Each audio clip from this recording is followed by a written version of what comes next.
মাত্র ২৪ ঘন্টার ব্যবধানে মার্কিন দম্ভ মাটির সাথে মিশিয়ে দিয়েছে তেহরান।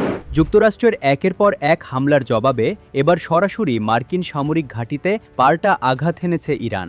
পুরো মধ্যপ্রাচ্য জুড়ে এখন বাজছে মার্কিন সাম্রাজ্যবাদের পতনের সুর। সর্বশেষ খবর অনুযায়ী বাহরাইনে অবস্থিত মার্কিন পঞ্চম নৌবহরে সরাসরি হামলা চালিয়েছে ইরানের এলিট ফোর্স আইআরজিসি।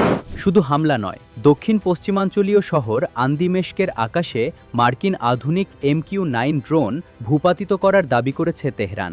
নিজস্ব প্রযুক্তির অত্যাধুনিক আকাশ প্রতিরক্ষা ব্যবস্থার মাধ্যমে মার্কিন এই দামি ড্রোনটিকে আকাশেই গুড়িয়ে দেয় ইরানি বাহিনী। ইরানের এই রণমূর্তি দেখে কাঁপছে কুয়েত, বাহরাইন ও জর্ডানে থাকা মার্কিন সেনারা।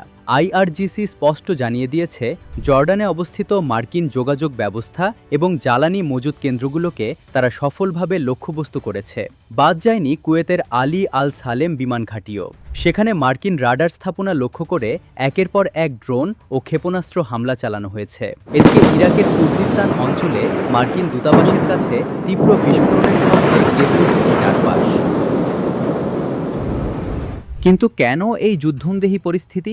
এর সূত্রপাত ঘটে গত বুধবার, যখন যুদ্ধবিরতি লঙ্ঘন করে ইরান উপকূলে ও ক্ষেপণাস্ত্র ঘাঁটিতে হামলা চালায় মার্কিন বাহিনী। একই সাথে ইরানের বন্দরগুলোতে আবারও নৌ অবরোধ আরোপ করে ওয়াশিংটন। তেহরান একে আমেরিকার বিরুদ্ধে তাদের অস্তিত্ব রক্ষার যুদ্ধ বলে ঘোষণা করেছে। ইরানের শীর্ষ আলোচক মোহাম্মদ বাঘের গালিবাফ সাফ জানিয়ে দিয়েছেন, দেশের স্বার্থ রক্ষা না হলে কোনো চুক্তি মানবে না ইরান। প্রয়োজনে বিশ্ব অর্থনীতির লাইফলাইন হরমুজ প্রণালী বন্ধ করে দেওয়ার হুঁশিয়ারিও বহাল রেখেছে তারা।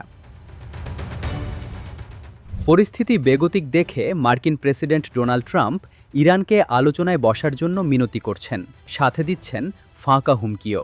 কিন্তু তেহরান স্পষ্ট করে দিয়েছে, মার্কিন রক্তচক্ষুকে তারা আর ভয় পায় না। সাম্রাজ্যবাদী শক্তির নাকের ডগায় বসে একের পর এক মার্কিন ঘাঁটি ধ্বংস করে ইরান প্রমাণ করেছে, মধ্যপ্রাচ্যের আসল সিংহ কারা।